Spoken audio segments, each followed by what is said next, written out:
Hi everyone, welcome to All Four Queens. I'm trying to get them all out today. I want to do villain and hero. Villain and the hero. The two are the same. Welcome to the channel. It's a fully warfare channel. I never expected it to be so much about warfare, but because I've gone through so much, I thought, well, we'll stay on the same train. And hopefully, if I can help one person, if they ever go through what I've been through, I hope not.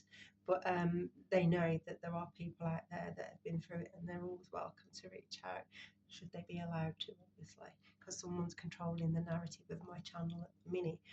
The villain and the hero is very interesting because as I woke up, I was, yeah, as you do, you get your things and you get your thoughts and stuff. And I've got people trying to capture my downloads at the minute, so obviously that's not going to be what they expect because God wouldn't do that, and my ancestors wouldn't give them that anyway. So their whole strategy is not really panning out the way I think they thought it would. But anyway, the villain and the hero. And why am I saying the villain? Because obviously, what's happened to me, I don't have karma, but someone's tried to force a physical realm type of karma, like taking the car, doing stuff to the house. We know all of that. Stopping my stability, messing with my bank account, messing with my credit card, doing all the things that would perceive a karma, but actually it's not. And they've probably said that they can do this with their magic or hoodoo voodoo, but they're not actually doing any magic. It's just basically they're using a network, an affiliated network, to just slow and create blockages and obstacles in my life, really, and obviously blocking me from working. So the reason why I say the villain and the hero is because my understanding is the villain is doing all the work so they can run in as the hero. So think about the Knight of Swords, yeah, the Knight of Swords who's rushing in, and then the Knight of Cups who comes in with the cup of there is the amazing, the knight, whatever. But the question is, if you do all that, is it actually a good offer or a dirty offer when you're trying to drain someone to the point of making them an offer that you think is unrealistic, or gotta have it, but is it a dirty offer? Really, because you wouldn't do all of that if your offer was a good offer, would you? It would be a dirty offer, creating a narrative to try and get an end result. And the reason why I say that as well, because obviously there's a lot of attacks going on at the minute, and they try to get into my vessel and they try to attack me from within. But if someone really is sorry and wants to apologise, and if you look on my channel, I talk about regret and remorse, because obviously I already knew what was going to happen before it's come to play. If you really regretted and you were really in remorse, you wouldn't be attacking somebody. You'd be making every effort to do the right thing. So I actually don't think that there is any regret or remorse. Maybe because now everyone's under judgment and we're all in what, their karma, but I don't have karma. I've just been forced into a position which I've surrendered because I'm not fighting faceless people who want to fight powers of be. It's just like, it's not my fight, it never was. I'm not fighting for my own destiny. I'm not fighting for my ancestors' fruits of their labour. That's what they choose to give me. And I am sure, I have every faith that it will come to me, because that's just the way it is. So, yeah, so the villain and the hero, good offer, dirty offer, actions speak louder than words. And always be mindful of that. For we do unto others as we want done to ourselves. Luke 6:31.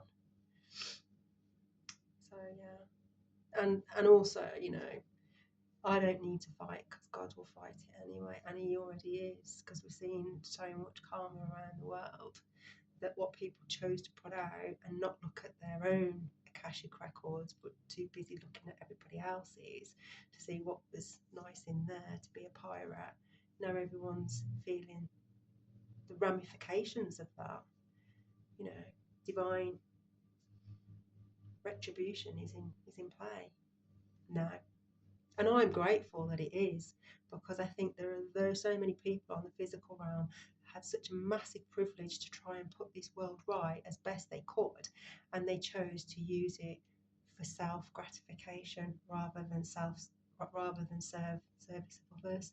And I'm not saying that's everyone, but I do believe that there's quite a majority that just basically chose to help themselves. And excuse me talking, because we are in this weird energy and they do try and hold me back from speaking, but I'm going to speak anyway.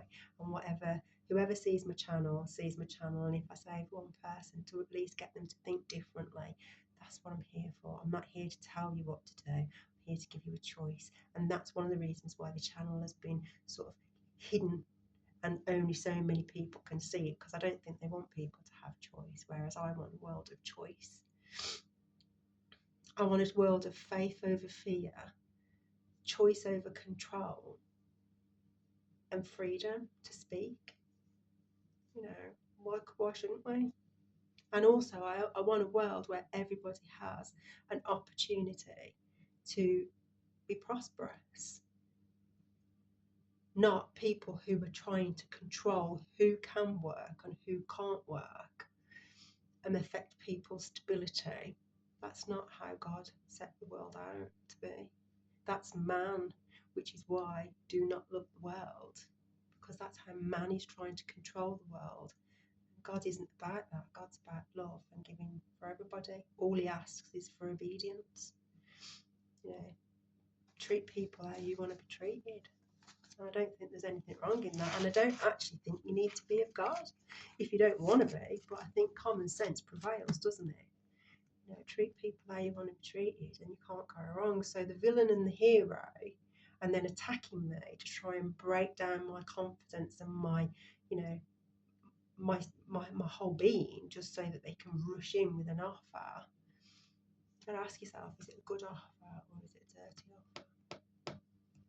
Because if it was a good offer, you wouldn't need to do any of that, would you? You know, I don't think so anyway, but we shall see.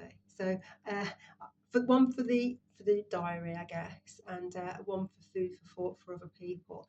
The reason why I say it is use your discernment when people come towards you and they start telling you all sorts of things, and use your intuition over your ego, because when people start to say things about others and come with offers, you've got to ask yourself, one, why are they saying it, and two, why are they doing it, and then try and get to the bottom of it before you actually go into it. And if you look on some of the other ones, I said contracts and the fine print. And the reason why I said that is because I could also foresee what was coming down the pipeline. Going for a better word, very businessy term, but you know what I mean. So, yeah. So, and also they're draining me, trying to make it so that it's a great offer. But the question is it? Because you shouldn't have to do any of that if it was anyway. So, but we'll see. So anyway, I'm going to catch you on the next one, and take it easy. Have a great day.